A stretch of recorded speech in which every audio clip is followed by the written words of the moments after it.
വിവിധ മണ്ഡലങ്ങളിൽ അങ്ങനെ തെരഞ്ഞെടുപ്പ് പ്രചാരണ രംഗത്ത് വലിയ തോതിലുള്ള മുന്നേറ്റമുണ്ടാക്കി മുന്നേറുകയാണ് വിവിധ മുന്നണി സ്ഥാനാർത്ഥികൾ. എറണാകുളത്ത് ബിജെപി സ്ഥാനാർത്ഥിയെ കൂടി പ്രഖ്യാപിച്ചതോടെ മത്സരചിത്രം പൂർണ്ണമായിരിക്കുകയാണ്.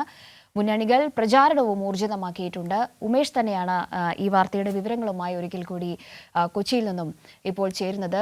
ഉമേഷ്, നമുക്കറിയാം പ്രചാരണം വളരെ വേഗം ആരംഭിക്കാനായതിന്റെ ആ ഒരു മുൻതൂക്കം ജനങ്ങൾക്കിടയിലേക്ക് വളരെ വേഗം തന്നെ എത്തി കൂടുതൽ രാഷ്ട്രീയമായ കാര്യങ്ങൾ സംസാരിക്കാനായതിന്റെ ആ ഒരു മുൻതൂക്കം അത് ഇടതുമുന്നണി സ്ഥാനാർത്ഥിക്ക് ഉണ്ട്. കഴിഞ്ഞ ദിവസമാണ് ബിജെപി സ്ഥാനാർത്ഥിയുടെ പേരുകൂടി പുറത്തു വന്നതോടുകൂടി ആ ഒരു പൂർണ്ണ ചിത്രം എങ്കിലും ഇപ്പോൾ ഏറ്റവും ആവേശകരമായ പ്രചാരണം പുരോഗമിക്കുന്ന രീതി എങ്ങനെയാണ്? ബിജെപി സ്ഥാനാർത്ഥിയുടെ ഉൾപ്പെടെ തെരഞ്ഞെടുപ്പ് പ്രചാരണ പരിപാടികൾ ഇന്നെങ്ങനെയാണ്?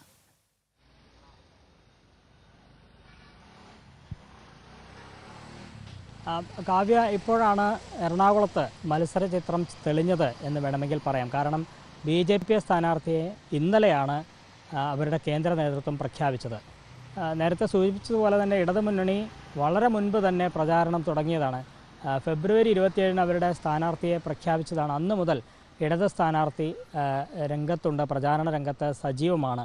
ഏതാണ്ട് ഒരു മാസം പിന്നിടുകയാണ്. ആ സമയത്താണ് ബി.ജെ.പി. സ്ഥാനാർത്ഥിയും ഈ കളത്തിലേക്ക് വരുന്നത് എന്നുള്ളതാണ്. ഇതിനിടയിൽ യു.ഡി.എഫ്. സ്ഥാനാർത്ഥി സിറ്റിംഗ് എം.പി. ഹൈബി ഈഡനെ യു.ഡി.എഫ്. സ്ഥാനാർത്ഥിയായി പ്രഖ്യാപിക്കുകയും ചെയ്തു. ഇപ്പോഴാണ് പൂർണ്ണമായൊരു മത്സര ചിത്രം എറണാകുളത്ത് തെളിഞ്ഞത്. എറണാകുളത്ത് ആരായിരിക്കും ബി.ജെ.പി. സ്ഥാനാർത്ഥി എന്നത് സംബന്ധിച്ചൊക്കെ പല അഭ്യൂഹങ്ങളും ഉണ്ടായിരുന്നു. അതിനൊടുവിൽ ഇപ്പോൾ ബി.ജെ.പിയുടെ തന്നെ സംസ്ഥാന വൈസ് പ്രസിഡൻ്റായ കെ.എസ്. രാധാകൃഷ്ണനെയാണ് എറണാകുളത്ത് ബി.ജെ.പി. സ്ഥാനാർത്ഥിയായി നിശ്ചയിച്ചിരിക്കുന്നത്. നേരത്തെയും അദ്ദേഹം തെരഞ്ഞെടുപ്പ് രംഗത്ത് ഉണ്ടായിരുന്നയാളാണ്, മത്സരിച്ചയാളാണ്. തൃപ്പൂണിത്തുറ നിയോജക മണ്ഡലത്തിൽ ബി.ജെ.പി. സ്ഥാനാർത്ഥിയായൊക്കെ അന്ന് കെ.എസ്. രാധാകൃഷ്ണൻ മത്സരിച്ചതാണ്. അദ്ദേഹം മുൻ PSC ചെയർമാനാണ് കെ.എസ്. രാധാകൃഷ്ണൻ. ഈ രാധാകൃഷ്ണൻ ഇന്ന് തന്നെ പ്രചാരണത്തിന് ഇറങ്ങും എന്നാണ് അറിയാൻ കഴിയുന്നത്. ഇന്ന് ബി.ജെ.പിയുടെ ഈ NDAയുടെ തെരഞ്ഞെടുപ്പ് കമ്മിറ്റി ഓഫീസിൻ്റെ ഉദ്ഘാടനമൊക്കെ ഇന്ന് കൊച്ചിയിൽ നടക്കുന്നുണ്ട്. കെ സുരേന്ദ്രനടക്കം ഇവിടെ വരുന്നുണ്ട്. ഒപ്പം തന്നെ മറ്റ് സ്ഥാനാർത്ഥികൾ ഈ LDF സ്ഥാനാർത്ഥിയുടെയൊക്കെ 2ഉം 3ഉം ഘട്ടം പ്രചാരണ പരിപാടികൾ പിന്നിട്ട് കഴിഞ്ഞതാണ്. ഇന്ന് LDF സ്ഥാനാർത്ഥി KJ ഷൈൻ ടീച്ചർ എറണാകുളം നഗരത്തിൽ തന്നെയായിരിക്കും പ്രചാരണ രംഗത്തുണ്ടാവുക. പ്രത്യേകിച്ച് മെട്രോയിൽ ഒക്കെ യാത്ര ചെയ്ത് വോട്ട് തേടുന്ന രീതിയിലാണ് ഇന്നത്തെ പ്രചാരണ പരിപാടികൾ നിശ്ചയിച്ചിട്ടുള്ളത് എന്നാണ് അറിയിച്ചിരിക്കുന്നത്.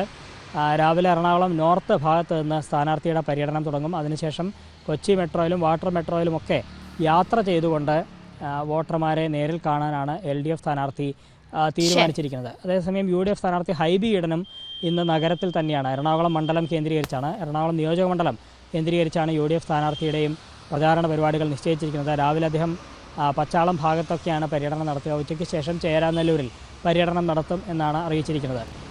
അതേസമയം ചാലക്കുടി മണ്ഡലത്തിലെ LDF സ്ഥാനാർത്ഥി പ്രൊഫസർ C രവീന്ദ്രനാഥ്, അദ്ദേഹം ഇന്ന് പൊതുപര്യടനമില്ല, അദ്ദേഹം ചില സ്വകാര്യ പരിപാടികളാണ്, സ്വകാര്യ ചില സന്ദർശനങ്ങളാണ് നിശ്ചയിച്ചിരിക്കുന്നത് എന്നാണ് LDF അറിയിച്ചിരിക്കുന്നത്. UDF സ്ഥാനാർത്ഥി ബെന്നി ബെഹനാനും ചാലക്കുടി മണ്ഡലത്തിൻ്റെ വിവിധ ഭാഗങ്ങൾ കേന്ദ്രീകരിച്ച് ഇന്ന് വോട്ടർമാരെ കാണുന്നുണ്ട്. ആ നിലയിലാണ് ഈ എറണാകുളം ജില്ലയിലെ ഈ 2 പാർലമെൻറ്റ് മണ്ഡലങ്ങളിലെയും സ്ഥാനാർത്ഥി പര്യടനം ഇന്ന് നിശ്ചയിച്ചിരിക്കുന്നത്. LDF ഏറെ മുന്നിലാണ്. അതിൻ്റെ ഒരു ആത്മവിശ്വാസം LDF